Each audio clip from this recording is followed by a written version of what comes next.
বিশ্ববিদ্যালয়ের রাজনীতির হাতিয়ার কি হয়ে উঠছে ভিসি নিয়োগটা আপনার কাছে কি? আমাদের এই যে ভিসি নিয়োগ প্রক্রিয়া বা ইভেন সাংবিধানিক প্রতিষ্ঠানগুলোতে বিভিন্ন পজিশনে নিয়োগ প্রক্রিয়া আমাদের কোনো স্ট্যান্ডার্ড সেট করা নাই, কোনো set of rules of policy বা এরকম কিছু নাই।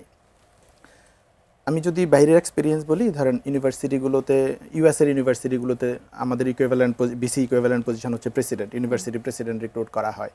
তো প্রেসিডেন্ট হচ্ছে একটা লিডারশিপ পজিশন, অ্যাডমিনিস্ট্রেটিভ আপা বলছিলেন, একাডেমিক অ্যাডমিনিস্ট্রেটিভ লিডারশিপ এবং তার লিডারশিপ বা ম্যানেজমেন্টের এক্সপিরিয়েন্স এগুলোকে প্রায়োরিটি দিয়ে নিয়োগ দেওয়া হয়। এখন এখানে যে আমরা নিয়োগ দিচ্ছি, আমাদের নিয়োগগুলো হয় কি টপ ডাউন, যে আমি ওই যে বলে দিলাম প্রেসিডেন্ট যে অমুক হচ্ছে ওখানকার ভিসি হবেন। এখন সেই ব্যক্তি যাদেরকে লিড করবে তাদের সাথে তার কোনো কানেকশন আছে কিনা, সে সেই পরিবেশ বোঝে কিনা, সেখানে গিয়ে সে পারবে কিনা, ওখানকার যারা স্টেক হোল্ডার আছে তাদের কারোর সাথে কোনো ধরনের কনসাল্ট না করে আমরা জাস্ট বলে দিলাম আজকে থেকে তোমার ভিসি হচ্ছে অমুক। তো এখন এইখানে একটা ওই যে ক্রাইসিস তৈরি হয়। ধরেন ঢাকা ইউনিভার্সিটি থেকে একজনকে নিয়ে জাহাঙ্গীরনগরের ভিসি বানিয়ে দিল, এটা নিয়েও কিন্তু ক্রাইসিস হয়েছিল। জাহাঙ্গীরনগরের মানুষজনরা বলে যে কেন আমাদের এখানে টিচার আছে, কেন ঢাকাতে আনতে হবে, এরকম ক্রাইসিসগুলো হচ্ছে। এখন এই ক্রাইসিসগুলো কেন হচ্ছে? ক্রাইসিসগুলো হচ্ছে যে আমাদের কোনো সেট অফ রুলস নাই, কোনো পলিসি নাই। এখন জাহাঙ্গীরনগরের মানুষজনরা মনে করছে ও তাহলে আমাদেরকে ছোট করে দেখছে, আমরা পারবো না, ঢাকা থেকে এনে দিতে হবে। ডুয়েটের মানুষজনরা বলছে শ্বাস থেকে এনে দিতে হবে, শ্বাসের মানুষজন বলছে আমাদের জন্য ঢাবি থেকে এনে দিতে হবে। এই কনফ্লিক্টগুলো তৈরি হয়েছে কারণ আমরা আসলে কাকে নিয়োগ দিচ্ছি, কোন ক্রাইটেরিয়া নিয়োগ দিচ্ছি এটা আমরা জানি না, পরিষ্কার না। এখন আপনি যেটা বলছেন যে শিক্ষার্থীদের কোনো ইন্টারভেনশন করার কিছু নাই, এটার সাথে আমি এগ্রি না রেসপেক্টফুলি। কারণ আমরা যদি ক্যাম্পাস চিন্তা করি, ক্যাম্পাসের স্টেক হোল্ডার কারা? Teachers, staff, student. এই তিনটা হচ্ছে ক্যাম্পাসের মেইন স্টেক হোল্ডার। সো এই তিনটা গ্রুপকেই লিড করবে হচ্ছে ভিসি। আমি যদি প্রেসিডেন্ট রিক্রুটমেন্টগুলো বলি ইউএসএতে, যে প্রেসিডেন্ট বা ইভেন আপনার ডিন রিক্রুটমেন্ট বলেন, ওখানে ধরেন ডিপার্টমেন্টের চেয়ার রিক্রুটমেন্টও যদি বলি, ওখানে নানান প্রক্রিয়ার মধ্য দিয়ে তাদেরকে বাছাই করা হয় এবং ফাইনালি ধরেন 3 জনকে সিলেক্ট করা হয়। সেই 3 জন ক্যাম্পাসে আসেন, তাদের ভিশন শেয়ার করেন, প্ল্যান শেয়ার করেন যে আমি যদি ডিপার্টমেন্টের চেয়ার হই বা ফ্যাকাল্টির ডিন হই বা ইউনিভার্সিটি প্রেসিডেন্ট হই, আমি এটা করব, আমি অমুক জায়গায় প্রেসিডেন্ট ছিলাম, এই করেছি।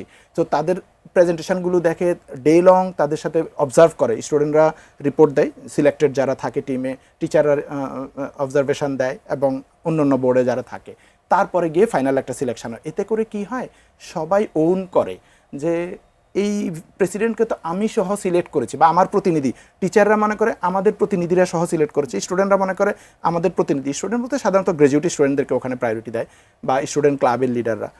স্টুডেন্ট, টিচার, স্টাফ সবার প্রতিনিধিরা সম্মিলিতভাবে সিদ্ধান্ত দেয় হ্যাঁ ওনার প্রোফাইল, এক্সপেরিয়েন্স এবং লিডারশিপ ক্যাপাসিটি ঠিক আমাদের জন্য পারফেক্ট।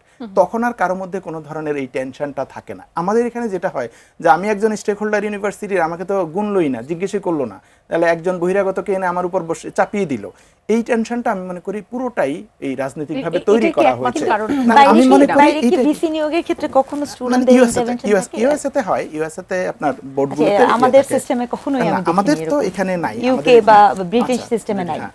ইউএসএতে যেমন আপনার ওই ফ্যাকাল্টি রিক্রুটমেন্টে ওই স্টুডেন্টদের ফ্যাকাল্টি রিক্রুটমেন্ট আছে, কিন্তু ভাইস চ্যান্সেলর রিক্রুটমেন্টে আমি জীবনেও শুনিনি। প্রত্যেক স্টেজে থাকে আপনার চেয়ার রিক্রুটমেন্ট, ডিন রিক্রুটমেন্ট, সব স্টেজেই বিভিন্ন প্রতিনিধিদের ধরেন ওনাদের সাথে ইন্টারাকশন হয়, সেশন থাকে, ডে লং উনি ক্যাম্পাস ভিজিটে আসেন। তো একটা স্লট থাকে টিচারদের সাথে, একটা স্লট স্টুডেন্টদের সাথে, স্টাফদের সাথে, সবার সাথে বসেন, এরকম নানান মানুষজন। ইভেন ওনাদেরকে ক্যাম্পাসে ক্যান্টিনগুলো ভিজিটও নিয়ে যান, যে ক্যান্টিন বয়দের সাথে তারা কিভাবে আচরণ করেন, ইচ এন্ড এভরি সেক্টরের সাথে তার আচার ব্যবহার কি রকম সবগুলো দেখে তারপরে ডিসিশন নেয় যে র্যাঙ্ক করে। এখন আমাদের মধ্যে এই জিনিসগুলো নাই দেখে এই ক্রাইসিসগুলো তৈরি হচ্ছে।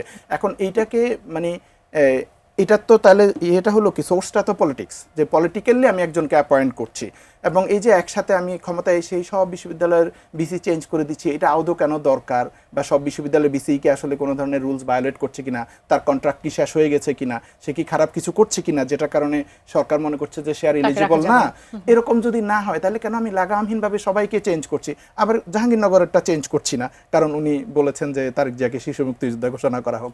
তো এ ধরনের এই জিনিসটা হয় কি, তখন আর আমি বলছি রাজনীতির বাইরে রাখতে হবে শিক্ষা প্রতিষ্ঠানকে, তারেক রহমান ঢাকা ইউনিভার্সিটি গিয়ে বলছেন। তো এইটা আসলে এই লক্ষণ দিয়ে বোঝা যায় না, এই রিক্রুটমেন্ট গুলোর প্রসেস দিয়ে। এটা তো প্রত্যেকটা সরকার বলে, কিন্তু দেখা যায় প্রত্যেকটা সরকার এসে একই কাজ করে। রাইট, প্রত্যেকটা সরকারই করছে, কিন্তু আমরা তো এক্সপেক্ট করছিলাম গত 15-16 বছরে সবাই বলছে যে আমরা নতুন বাংলাদেশ শুরু করব, আমরা আর এইগুলা করব না অতীতে যেগুলো দিয়ে হয়েছে, কিন্তু সবাই দেখা যাচ্ছে আমরা কন্ট্রোল করতে চাচ্ছি। বিসিগুলো এমন কাউকে নিয়োগ দিতে চায় যে আমার পক্ষে হয়ে কাজ করবে। এইটা কিন্তু এর আগে যেমন আমি আওয়ামী লীগের আমলে এটা একদম সিভিয়ার লেভেলে হয়েছে। এর আগে যেমন আপনার আগের ভিসিগুলোতে কিছুটা হলো একাডেমিক যোগ্যতা বা সর্বজন শ্রদ্ধেয় প্রফেসর এ ধরনের ক্রাইটেরিয়া মেনটেন করা হতো, কিন্তু ইদানিংকালে সেগুলো দেখা যায় না। যারা দেখা যায় যে স্লোগান দিতে পারে, নানান জায়গায় লাগা স্লোগান দেয়, এই টাইপের লোকেদেরকে ভিসি বানানো হয়, বা নানান অভিযোগ আছে, কেলেঙ্কারি আছে, এ ধরনের লোকদেরকে দেয়া হচ্ছে। লিডারশিপের জায়গাটা তো এটা ইম্পর্টেন্ট। আমার মনে হয় এই জায়গাগুলো খেয়াল করা উচিত যে ক্রাইসিসগুলো যেন তৈরি না হয় এবং শিক্ষক, ছাত্র, স্টাফ সবাই যেন ভিসিকে ওন করে, তাদের সাথে ওই ইন্টারাকশনটা করিয়ে দেন রিক্রুটমেন্টগুলো করা। আমি মনে করি এটা